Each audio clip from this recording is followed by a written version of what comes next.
Good morning, everybody. Happy Tuesday. Thanks for joining us here today. Today, we're going to be talking about staying focused. I wanted to talk about this because I really think it goes hand in hand with what we talked about the past couple of weeks, which is business planning and putting together schedules. Staying focused is key to implementing both of those things. So I've wrote a couple things down here that I want to go through, and then we'll open it up for discussion with everybody and ask for your input. So starting it off, if you haven't done so already, create a schedule, daily and weekly. These schedules have to include business generating activities, whether it be phone calls to your database, expireds for sale by owners. It should also include handwritten notes to past clients, centers of influence, Popeyes, business lunches with lenders, insurance agents, etc. As my uncle always says, contacts equal contracts. If you don't have a database, you need to get one. So the database is your fuel to your schedule, and it allows you to stay focused and keep these business generating activities scheduled and organized. So that's crucially important. There's a lot of great options out there for these. Lucky for us, Remax is coming out with a great one next year. They actually have some training coming up here in November. If you haven't heard about it, KV Core is coming out, and it's going to be available to us in 2023, November 1st and November 15th. Remax International is putting on, a welcome to that product, and I'm sure they're going to give us an overview of what we're going to be getting and what we can expect. So I would recommend putting that into your schedules and joining. I'm definitely going to attend and obviously push the information I hear out to everybody as well. So if you can't make it, I'll definitely bring everybody up to speed. If you don't, care for KV Core, you have Top Producer, Referral Maker, Realty Juggler. They're all really good options. Pick one and implement it. So once you've got those items implemented, you're going to want to do the key part to all this and staying focused, and that's remove your distractions. The key point I wrote down is social media. Social media is a huge distraction in many ways, but it should be used as a business tool, just not wasted time scrolling and viewing personal content. The other things I have written down here is distance yourself from negative and depressing news and current events that you can't control. These can, obviously drain your energy and keep you from doing the activities that you should be doing. Limit on your computer the browser windows that you have open while trying to accomplish certain tasks throughout your day. Obviously, if you have your email up and news, weather, that kind of stuff, they can all distract you and hinder your workflow. Disable notifications while doing business generating activities, whether that be on your phone or your computer. Don't allow family, friends, members of the office, kids, pets to steal your attention. I wrote down, create a work environment that's a minimalist environment, a desk with just a phone and a computer. I'm guilty of this as well. Don't have your desk cluttered with unnecessary items, bills, etc., that again hinder your workflow. I find myself having to go through that constantly to eliminate the distractions that are on my desk. Lastly, I wrote down as a key point, accountability partners, whether that's your spouse or us here at work. Give us a copy of your schedule, give us a copy of your business plan. We'll be here for you, whether it's myself, my uncle, Kong, Poppy. We'll hold you accountable to the things that you put in place and make sure that we're all, growing and working together. So that's all I have written down at this point. I'll hand it over to Uncle Tim and Poppy. And is there anything you want to add to that? You want to go first, Ted? Yeah, okay, sure, that's fine. One of the things I'd like to add to this is you have to have self-talk. By that, I mean affirmations. You need to continually tell yourself what you're going to do. If you tell yourself and you believe in yourself, you will actually perform the task.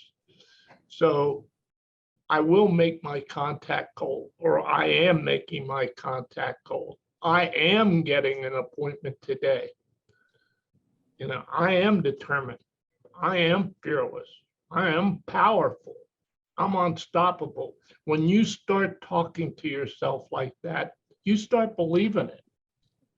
When you believe it, you get laser focused and perform the task at hand. There's so many things that can distract you, but the one thing that should be the driving force in every one of us is how good do you really want to be? How good do you really want to perform? How much a professional do you really want to be? These answers are only to you, to thine own self be true. And the only way that happens is for you to convince yourself that you are great, because you are. It's just an untapped resource that you're unwilling to let flow. And the only way that can flow is laser focus. Tim?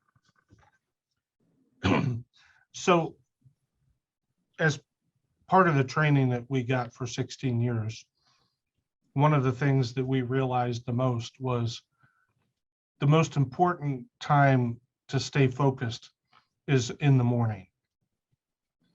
During your prospecting time, your opportunity time, that you're creating these calls before you go on the appointments. So the more laser focused you can stay in the morning on your morning schedule, and the less distracted you can be, go into a room, close the door. Brooks brought up something that I thought was very interesting. Less clutter in your workspace.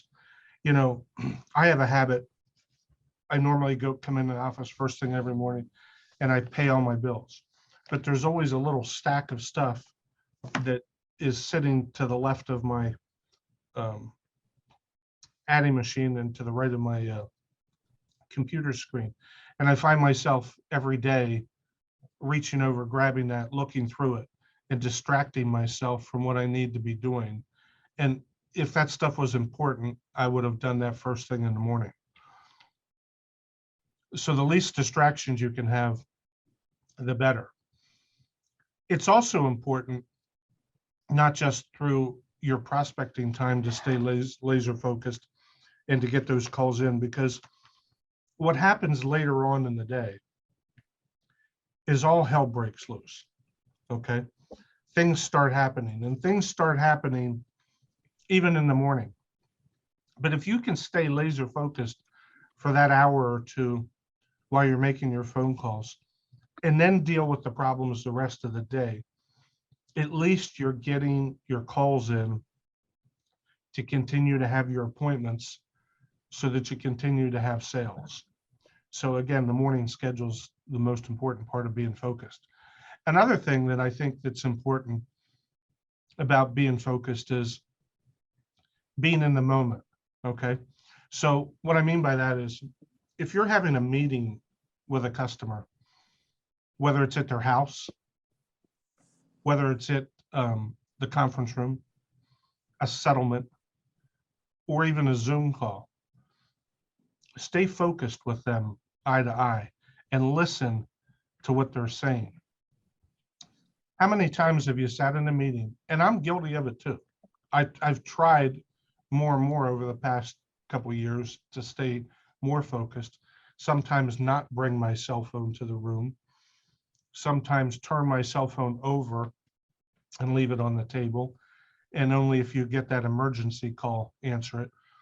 But I think part of being focused is listening in these meetings and paying attention and caring about what is being said in these meetings. So those are the two things that I wanted to bring up about being focused, was the morning schedule, staying laser focused, and when you're in a meeting. Bob Hubler, the Bob Hubler does an amazing amount of business, an amazing amount of transactions. How do you stay focused, Bob, every day with the task list that you have? Because you have to write reports on a lot of different listings, especially when your repo business picks up. How do you stay focused on keeping your schedule? Well, it's just triaging everything, figuring out what needs to be done first, because there's even the portals that I log in, it will say so many tasks due today, so many due tomorrow, and so many due the next day. So usually I'll have like a pad on my desk, and I put down what I know I need to have done for that day. But a lot of times people are like, so what's your schedule like tomorrow? And I'm like, I usually don't know, because I completed my tasks that I had to do for today. And usually I start the task for the next day, but I know that I'm going to show up every day to work at a certain time. It's not like it's mismatch. It's setting up my routine. So my routine is waking up in the morning. You don't have to think about which leg that you're putting your pants on with first, or what shoe that you're putting on first, and how I'm going to drive to the office. You just get there, you just show up, and having that routine just makes it so much easier to schedule your life. So I just know that I want to try to be, right now, my workload is not so heavy, so I want to be leaving my house or be to the office by 8 o'clock to start my day. When I get really busy, Gene remembers when I used to be in here at like 6:30, because he used to sit there and try to beat me to the office every day, and that was like a running joke for a while. But as when the workload starts to get heavy this next year, hopefully, that I'll be in here earlier, but it's just triaging the work, what I need to get done first. And I want to try to get as much done as possible to free up the afternoon and early evening, that if I have a client that calls in and said, hey, this house just came on the market, I have that time available for that client. So just like you're saying earlier, getting in, making your phone calls, do your money-making activities before lunchtime to free up your afternoons to have that showing for when that client comes in and says, this one just popped up on the market, and that you're able to handle it, instead of, if you're one of these people who likes to sleep in, don't jump on your book of business and wait to the afternoon to start making your phone calls. What if that person is calling you when you're making your phone calls, who wants to see a house that just came on the market? So you want to clear all your activities by lunchtime, so you have that free time in your calendar. So when that pops up, but either that or somebody comes over, hey, I'm thinking about selling my house. Well, great, I have time in the afternoon today. Do you? That we can come over and look at your house and see what we need to do to get it going. So I always say, get all your money-making activities done by lunchtime, so then you have the afternoon free to start taking on the new business. Bob, again, one of the things that I learned from you a long time ago, I'm assuming you still do it, is staying focused on the task. You much prefer email from correspondence with other agents versus text messages, so that you can keep it organized. Can you explain a little bit how you stay focused on the email versus the text? Well, it's just like if somebody's sitting there texting you, and I guess now you can sit there and actually leave something unread. But if somebody before sent me a text message and they're like, hey, can you send me this over? You start getting crazy busy and everything else. And because it's not in my phone is unread, then, what if you just forget? So I always tell people, hey, send an email, and the communication is also documented, that I can go back in my email from years past and pull up a bunch of information on what was said to a client, because we did have that situation where one of our clients were notified of a potential lawsuit. So we went back on all the emails and I pulled up all sorts of different information that was communicated through the email, because I always want to have the subject line is the property address. So then you can go back on and search your email for all the communication, because it's just trying to keep all your communication in one place. Because if you have it through text message or you know, an email, and because even the phone calls, I always tell people, hey, if you're talking about anything of substance, you know, sometimes it's follow up with the email as per our phone conversation. This is what was said, and this is what we're going to do, or this is what's going on. Communication is key, because I'll tell you, some of these newer agents, that they just send you stuff in email expecting it to happen to get signed. And there was a communication where they were trying to change the deposit money after we had a contract signed. And it's like, I sent the people an email back saying, what's going on with this? You know, we don't sit there and do this by text message or by email. Pick up the phone and call me what's happening so I can keep my seller abreast, and then we can get this thing signed. So the communication factor is key, but I always like to have everything in one place, and that's in an email where I can document it. Because even in my offer website, I'm not sure if anybody has ever seen my offer website. It's a lot of agents like it because they can go on and see how many offers in real time are in one place. Because I'm not sure if you've gotten how many phone calls saying your new property, how many offers do you have? So I always tell them, go out to my offer website. It tells you in real time, because I've been on the road for 3 or 4 hours. So it will tell them how many offers are in real time. You can also go in there and set an offer deadline on it, and then also note the MLS of the offer deadline for those offers. But my sellers like it, because one property, we had 26 offers, and the seller didn't live too far from the office. So when they came in here, I said, I reviewed all 26 offers, and here's the best 5. Do you want to go through every single offer, or do you want to look at the top 5 and look at a winner from there? And they're like, wow, this is a pretty cool system that you have. So that helps my organization as well. Good, thank you. Like I said, I learned a lot from you with that email. When I start getting some of those text messages with important information, to be honest, these days, I snap a picture of it and email it to myself, because I have a habit of working through my email all day long on my computer.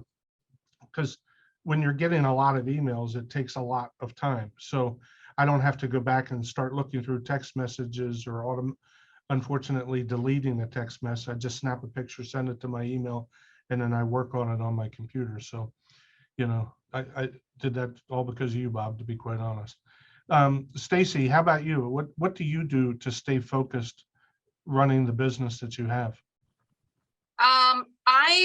You know, especially this time of year, and we're seeing our market kind of go back to how it used to be. It's easy to get frustrated and your motivation declines because it's starting to slow down. People are starting to slow up on making decisions. And so it's really easy to kind of just like be like, oh, it's the end of the year, you know, it'll all come back in the spring. But for me, I focus on quick, small activities that can produce just like a quick little, almost like a little high in one respect. It was like, okay, I got that done today. And it just helps you keep that motivation going in a positive way versus being negative, like, oh man, I've been doing this, I'm not getting one appointment. Or and I mean, when I say little, I mean like little wins that can produce big results. So this is the time of year where twice a week in the morning, I am having coffee or breakfast with somebody in the community. Thursdays are big days for me to do that. And so by the time I'm done checking that off of my box, I feel really good because I've produced an activity that is putting me and what I do in front of somebody else. That's a win. Yep. And so then when I get back to the office, I'm doing the next small little task, the thank you note, or just the activities that are easy to make that check mark off on your list that makes you feel at the end of the day like you actually did complete something. Okay, good. I want to jump in here just for a second and piggyback off what Stacy just said. If you know your numbers, if you know how many contacts you have to make, you also can create little wins by saying, if it's 86 contacts get you a piece of business, or if it's 100, you can say, I only have 85 more to go before I get a piece of business. I know it sounds trite. I know it sounds funny, but it is the truth. When you start believing that way, you will absolutely say to yourself, I'm going to do this because I know what it means to me. And that's what it's all about, what it means to you. I also want to say to all of the people that have invested in all the lead programs, now is the time to run through them, run back through them, run through them again, and run through them again. I'll give you a perfect example. We had a person come on our team. Tim, I want you to tell the story about, going through those leads and having our agents sit in front of you and go through them. Are you talking about Kimberly? I am. So we had invested at the time in a lot of Zillow leads and realtor.com leads. And, the leads were old. They were, some of them were more than 6 months, a year old. And this young lady came into the office and had no business, starting. And what she did was she sat in front of me, in front of my desk, and used my computer and went through those old leads and called them, and just said, hey, we noticed a while back you were on Zillow, and we just wondering, are you still interested in buying or selling? And they're real easy phone calls to buyers that maybe didn't buy, or maybe they were competing all summer long and 20 offers and they gave up. Yeah, the interest rates are higher, but people are still going to buy. And they got to get used to what the interest rates are, and they're going to buy. But she took those old leads and just started calling them every day in front of me for an hour. And it was amazing that her first 6 or 7 deals that she did all came from those leads. And they were really old leads that everybody else on the team discounted and said they're not worth anything anymore. They're old. They're not. They're a buyer. If you look at statistics, it's not always the people on Zillow are buying the first house that they see. There's a process to it. It takes time. But that's what she did, and she did it in front of me, which makes me go back to, if I go to Shelley now. Shelley, one of the things that Brooks talked about was accountability. Okay. And I feel like you've really, since you joined our company, have become more laser focused at going back to basics and doing your thing. And I think part of it is you want to get on that call with me on Wednesday and let me know what you've done and what you've accomplished. Is that true? Yes, that's right. I do. I enjoy the meetings we have every week because finally somebody is interested in what I'm doing as my business. For years and years, nobody paid any attention, and I just was kind of out there doing what I remember from years back. But this office has just changed my whole business. I'm energized. I'm excited. People are interested in what I'm doing. You all are laying out, just like what we've been doing, and I took notes here. And I've been making contacts every week with people that I haven't talked to for years. I've been sending out handwritten notes, and I even had made an appointment with coffee with somebody I hadn't talked to for years. And I was just like so excited. And then when I talk to you on Wednesdays, I can't wait to tell you. I feel like a little kid, just so energized over everything that's going on, and my business is building, and it's exciting. I love it.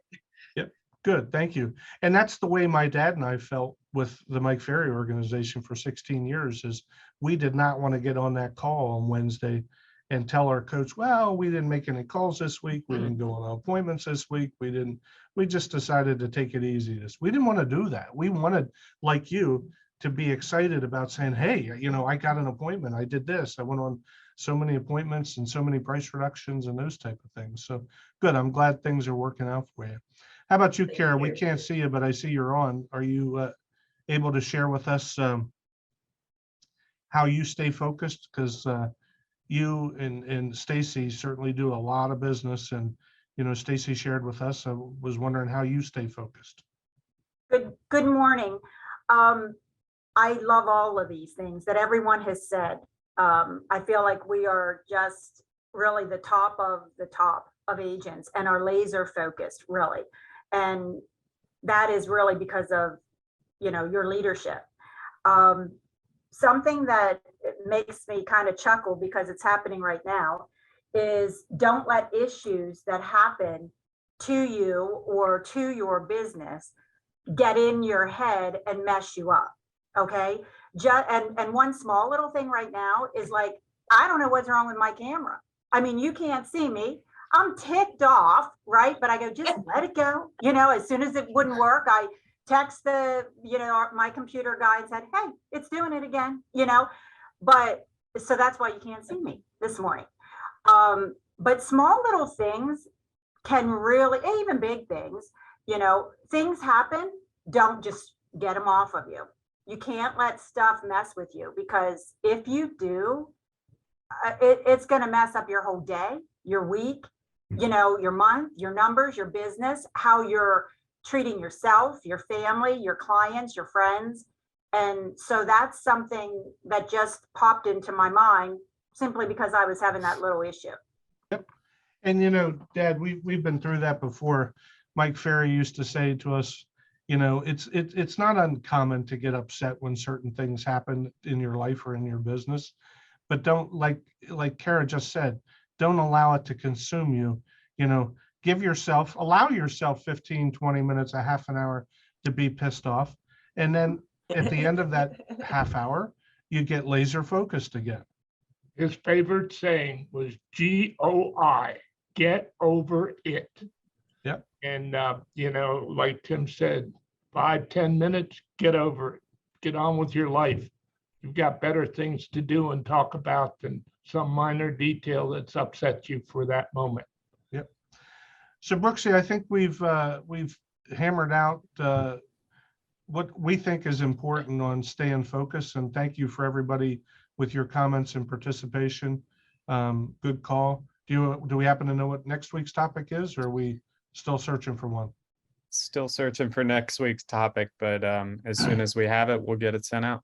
Well, let's ask the group, is there anything that you need to have or want discussed that we haven't touched on as of yet? I was actually going to suggest that maybe next week we have an open discussion and come up with some topics and things that people are looking for, that we could go out and get people to join our calls to lead us with what it is that they're looking for, whether or not it's special financing programs, whether or not it's back into, we're obviously getting back into the home inspection business again, which we haven't been in as much over the past year. And, the photos again, and the enhanced photos and those type of things. So let's come up with some topics. We'll figure out what we're going to talk about briefly next week. And maybe we can have an open discussion of some new topics and some new things that we might be able to do on a quarterly basis for next year with some agent meetings and things like that. So, Hey, Tim, Thank you. before we get off there, yes, sir. I'm not sure if anybody got their triple play notification. So I'm not sure if everybody knows what triple play is. It's where Pennsylvania, New Jersey, and New York all come together in Atlantic City. It's the first week of December. I know that my group, we're planning on going down for that. A lot of educational and networking activities.